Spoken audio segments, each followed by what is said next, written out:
O julgamento ia começar hoje às 9 horas da manhã, eles resolveram adiar, porque estão exaustos, claro. Vai começar às 2 horas da tarde, com o voto da única mulher do Supremo Tribunal Federal, da única mulher da primeira turma do Supremo Tribunal Federal. Carmen Lúcia entra em campo às 2 horas da tarde. E achei muito interessante o título da coluna do nosso queridíssimo Jamil Chad, que ele publicou, que ele diz: uma mulher pode determinar o destino de Bolsonaro numa data simbólica. Ele lá, que eu não sei onde ele está agora, eu acredito que ele está em Genebra, né? Cadê ele? Cadê Jamil Chad, o homem do mundo? Cadê o nosso homem do mundo, de olho no voto de uma mulher, de olho no Supremo Tribunal Federal Brasileiro? Bom dia, Jamil, seja bem-vindo. Bom dia, Fabiola, bom dia a todos. Eu estou em Genebra, na pacata Genebra, onde não acontece nada há 700 anos. Ô, Jamil, eu adoro quem acompanha seu trabalho, sabe da sua sensibilidade, né? E achei interessante o olhar e a luz que você coloca a mulher, né? Tá pelas redes sociais, tem inúmeros memes falando sobre lá vem ela, né? Lá vem ela, vem Carmen Lúcia aí.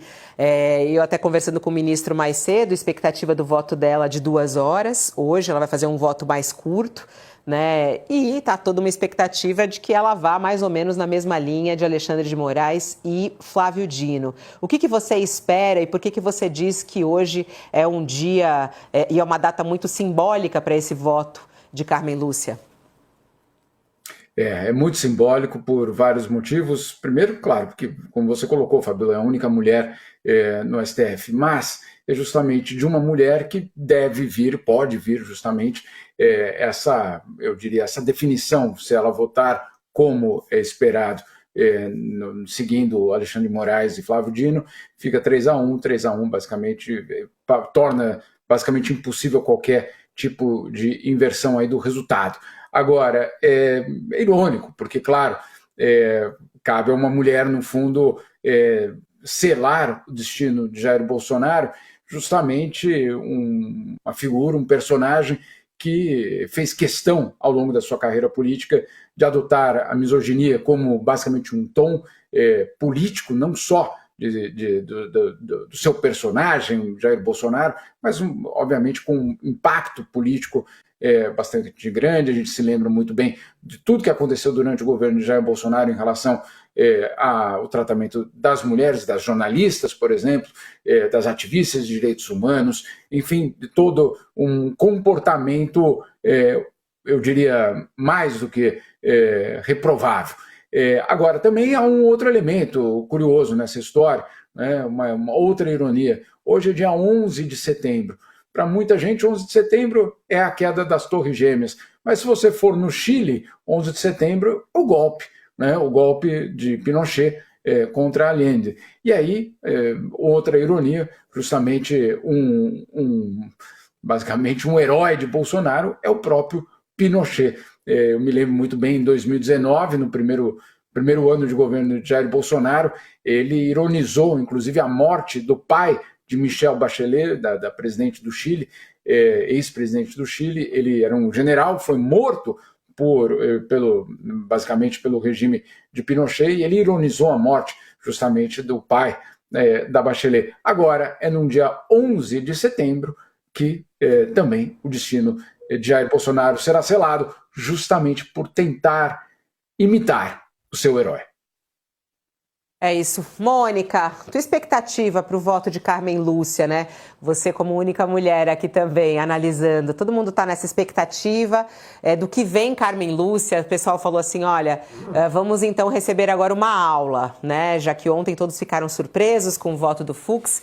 Há aí uma expectativa para que a Carmen Lúcia traga bom senso ao julgamento. Qual é a tua expectativa, hein? Eu acho que sim, eu acho que ela vem pela condenação, ela vai fazer como os outros, porque hoje não se lê mais votos de 14 horas, né? Isso foi algo excepcional ali que o Fux criou, justamente acabou ocupando o dia todo o voto dele, só deu o voto dele, só deu ele nas manchetes. Ela seguramente tem um voto longo, mas vai fazer uma leitura menor, vai usar um tempo menor para ler alguns trechos do voto. Fabiola, agora eu queria só fazer uma volta aqui importante, que eu acho Claro que eu acho que a Carmen Lúcia pode ter pontos de divergência com o Alexandre de Moraes. O Flávio Dino teve pontos de divergência com o Alexandre de Moraes. O Zanin tudo indica que vai ter alguns pontos de divergência, inclusive, especialmente nas penas, no tamanho das penas. Mas, de novo, a gente, quando fala do Fux, não está falando de uma simples divergência. Né? A gente está falando de um voto de 14 horas que fez críticas muito contundentes ao Supremo. E eu só queria lembrar uma coisa. Eu acho que o Josias tem razão, ele é um grão de areia na história, esse voto, e a manchete hoje já vai mudar, né? Vai ser Bolsonaro condenado, vai para Papuda, não vai para Papuda, onde vai ser preso, vai ter anistia ou não, quem vai ser o candidato pós-Bolsonaro, e o Fux vai ser esquecido. Mas eu só queria jogar a luz numa coisa, o Fux fez tudo isso no momento em que o governo dos Estados Unidos está sancionando o ministro Alexandre de Moraes, tentando sufocá-lo financeiramente, tentando sufocar a vida dele numa tentativa de obstruir um processo, num ataque, não ao Alexandre, porque o Alexandre incorpora uma instituição, como todos eles lá. Então, de dentro da instituição, está saindo um ataque a um outro magistrado que incorpora essa instituição nesse momento mais que todos, e que está sofrendo esses ataques de uma potência estrangeira.